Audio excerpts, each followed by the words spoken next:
Et quand on vous ça, vous pensez à qui? Ah, eh ben vous avez raison. C'est un Galabru. Vous l'avez retrouvé dans son terrain. Il joue encore sur scène, bien sûr. Écoutez, je crois que l'adjectif, William, qui me vient, c'est prodigieux. Donc il va sur ses 93 ans.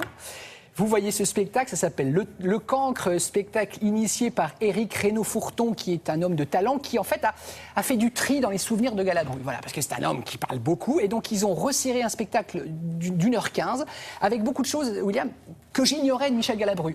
On connaît évidemment les anecdotes des gendarmes. Vous savez l'anecdote, un jour il entend à Saint-Tropez derrière une porte « Prenez-moi 2 Funès et pour le reste on n'a pas d'argent, vous me mettez que des ringards ». 2 jours après le téléphone sonne « Monsieur Galabru, on a un petit rôle à vous proposer ». Bon, ça on connaît. Mais il va nous raconter la guerre, il va nous raconter le conservatoire, il va nous raconter l'école. C'était un cancre, William, et ça on le savait moins. Enfin, le cancre on savait, mais il va vous raconter des choses de sa vie privée. Il faut expliquer, monsieur Éric Reynaud-Fourton, c'est un auteur. Hein, c'est l'auteur et c'est le fils de l'homme qui avait écrit Monsieur Amédée, la pièce qui a beaucoup compté. Il a déjà joué du Fourton. Bien sûr, il a déjà joué du Fourton père. Alors, il aime bien citer Sacha Guitry sur scène. Galabru, il dit, bon, j'étais un cancre, mais quand même, Guitry a redoublé 10 fois sa 6e. Guitry est entré à 11 ans en 6e, il en est sorti à 21 ans en 6e. Oui, non, mais enfin, il n'allait pas souvent en classe non plus. Non plus, c'est pas faux, c'est pas faux. Expliquer. Donc voilà, écoutez, c'est dans le petit théâtre de Michel Galabru, donc c'est... C'est le sien. C'est le sien, c'est rue de l'Armée d'Orient, vous montez la rue Le Pic, à droite, c'est une petite rue, tout petit théâtre, sans place. À droite après l'épicerie, là? À droite après l'épicerie. Ah ouais, et donc c'est l'occasion qui vous est donnée, vous êtes à quelques mètres de Galabru, c'est toute sa vie qui défile, il y a de l'émotion et énormément de rire. Et alors, le soir, on y était, William, une patate, une forme, on n'arrêtait plus, mais l'interview a duré 25 minutes. Parce que vous connaissez le TGV, TMC, c'est une chaîne de télé, Ouais. TMG, le théâtre Michel Galabru. On y va. Magnifique. Le principal, c'est tout de même le cerveau, vous voyez? Et de ce côté-là, une horloge, un coucou suisse. Je lis mon texte, d'accord, mais je lis sans lunettes. Et voilà. Bonjour Michel Bonjour, Galabru. bonjour. Alors, comme Franck Dubosc, comme Gad Elmaleh, comme Elie Moon, vous faites du one-man show. Oui, oui, oui. Je raconte un peu des pans de ma vie, quoi, des morceaux de vie, quoi. Voilà, c'est tout. La fille de la concierge, qui était pas mal. Qui était pas mal. S'appelait Aimé Dubois. J'ai fait un poème.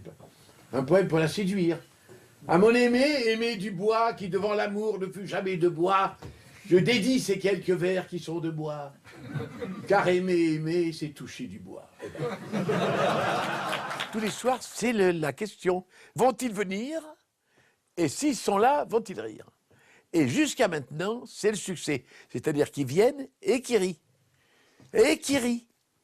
Et qu'ils me photographient à la fin. Ah, vous faites des selfies avec les gens, Oui, Michel? après, ça fait double temps, parce que c'est aussi long à me photographier qu'à jouer. Elle avait un gros ventre, j'y peux rien, c'est ça. On aurait dit qu'elle était enceinte, elle avait un gros ventre, vous voyez. Moi aussi, moi, enfin, un truc comme ça. Donc, on n'a jamais pu, vous voyez.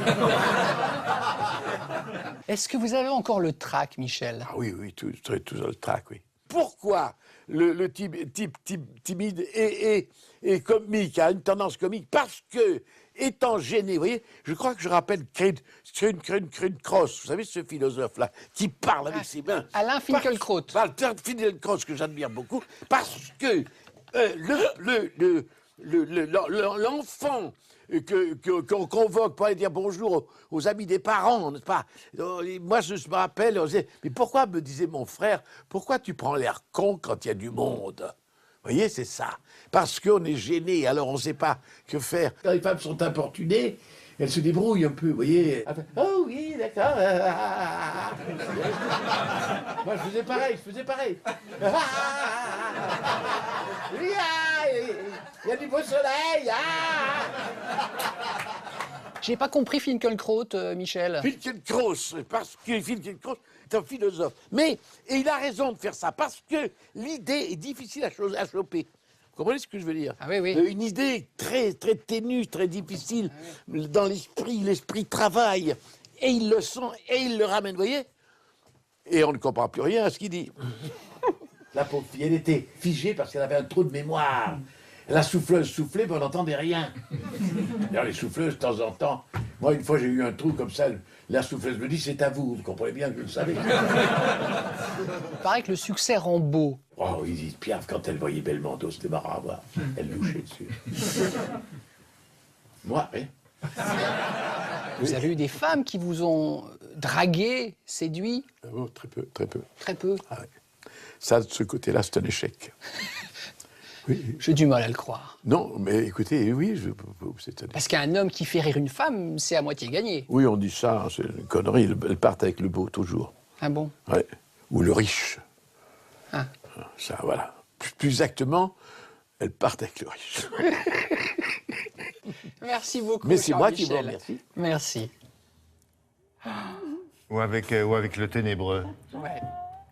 On salue tous les bruns qui ont les ténébreux contre lesquels on se battait à l'époque des... Donc, vous l'avez ça vu, leur William. coûtait cher quand même, les femmes.